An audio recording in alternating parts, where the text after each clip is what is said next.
The heat is on in Asia as China just concluded one of their largest naval and air exercises of the 2020s. China went all in and formed a complete military blockade of Taiwan, but Taiwanese forces parried and put all assets on alert to respond to any Chinese attempt to change the status quo. The center of attention was the Chinese aircraft carrier Shandong. The Shandong deployment is just one example of China's growing military presence, which directly threatens Taiwan's security and sovereignty. As tensions between China and Taiwan continue to rise, it's critical to understand their relationship's history and context. Keep watching to learn all about the standoff, the aircraft carrier, and the historical context of this powder keg that could burst this year.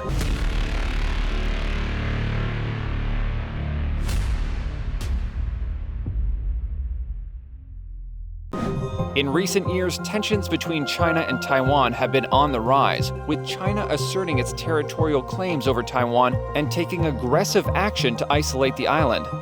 One of their actions is the blockade of Taiwan, which has had significant implications for the island's economy and its relationship with the rest of the world. The situation is complex, and it's important to understand the context and history of the relationship between China and Taiwan to fully grasp what's going on. First, let's start with some background information. Taiwan is an island nation located off the coast of China.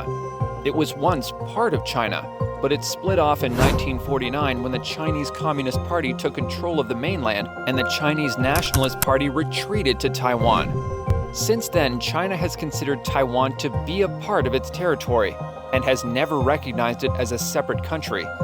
Meanwhile, Taiwan has developed into a democratic country with a vibrant economy and a distinct culture. Over the years, China has tried to assert its claim over Taiwan in various ways. It's used diplomatic pressure to isolate Taiwan on the international stage, and it's also threatened to use military force to bring Taiwan back under its control. More recently, China has taken another step in this direction by conducting a military blockade of Taiwan and announcing military exercises in the waters around Taiwan for 3 days. The exercise, known as United Sharp Sword and Joint Sword, took place from Saturday to Monday, encircling the island of Taiwan. It's said to be a response to Taiwanese President Tsai Ing-wen's meeting with Republican U.S. House Speaker Kevin McCarthy in the United States, which angered Beijing. The number of ships and planes involved in the drills is yet to be determined. Taiwan's defense ministry has reported that 42 military planes and 8 ships had crossed the median line in the Taiwan Strait. On Sunday, the Chinese military simulated precision strikes against Taiwan, with multiple Air Force sorties and monitoring of China's missile forces. Taiwan's defense ministry had spotted 70 Chinese aircraft, including Su-30 fighters and H-6 bombers, as well as 11 ships around Taiwan as of 0800 GMT on Sunday. The security source said about 20 military ships, half from Taiwan and half from China, were engaged in a standoff near the Taiwan Strait's median line, which has served as an unofficial barrier between the two sides. The de facto U.S. Embassy in Taiwan said the United States was monitoring China's drills closely, and U.S. channels of communication with China remain open, urging restraint and no change to the status quo. State media reported that China's military conducted simulated attacks on key targets around Taiwan on Sunday. The drills, which included combat readiness patrols and mock joint precision strikes, were part of China's planned 3-day encirclement patrols and joint exercises near Taiwan. Chinese analysts call the exercises a warning to the U.S., which regularly sends spy planes and ships to the area. Taiwan's defense ministry said it had detected fighter jets, heavy bombers, reconnaissance planes, and other aircraft conducting multiple sorties. It also noted that 70 Chinese aircraft and 11 naval vessels had been detected in the area, including the huge aircraft carrier Shandong that has been making headlines in recent years, and its deployment in the siege of Taiwan has only added to its significance. The Shandong is China's second aircraft carrier and represents a major step forward in its military capabilities. The warship is named after the province of Shandong and was commissioned in December 2019.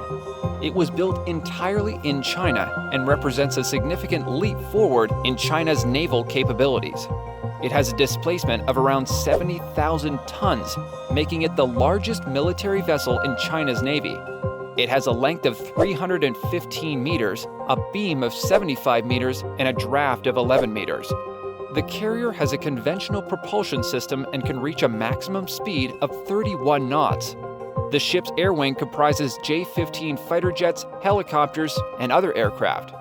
The Shandong is equipped with a ski jump ramp that allows it to launch aircraft from its deck. It can carry up to 44 aircraft, including 36 fighter jets and 8 helicopters. The carrier is also equipped with a phased array radar system, which enables it to detect and track targets over long distances. The Shandong also has a close-in weapon system, CIWS, and anti-aircraft missiles, which provide it with a strong defense against incoming threats. The deployment of the Shandong in the blockade of Taiwan has significant implications for China's military strategy and its relations with other countries in the region. It's seen as a direct challenge to Taiwan's security and sovereignty by many countries such as the United States and Japan, which have both expressed their concerns about China's growing military capabilities and its increasing assertiveness in the region. The United States has also been increasing its military presence in the region, including deploying its own aircraft carrier, the USS Theodore Roosevelt. The deployment of the Shandong is just one example of China's growing military capabilities, and it's likely that we'll see more deployments like this in coming years. As China continues to develop its military capabilities, it will be important for other countries in the region to engage with China in a constructive and collaborative manner, while also taking steps to ensure their own security and interests are protected. The future of relations between China and Taiwan remains uncertain, but there are several key factors that will undoubtedly shape this important relationship in the years to come. As China continues to grow in economic and military power, it will have more leverage over Taiwan, which could lead to increased tensions and a more confrontational stance on both sides. At the same time, the role of the United States in defending Taiwan is likely to remain a critical factor in shaping the future of this relationship.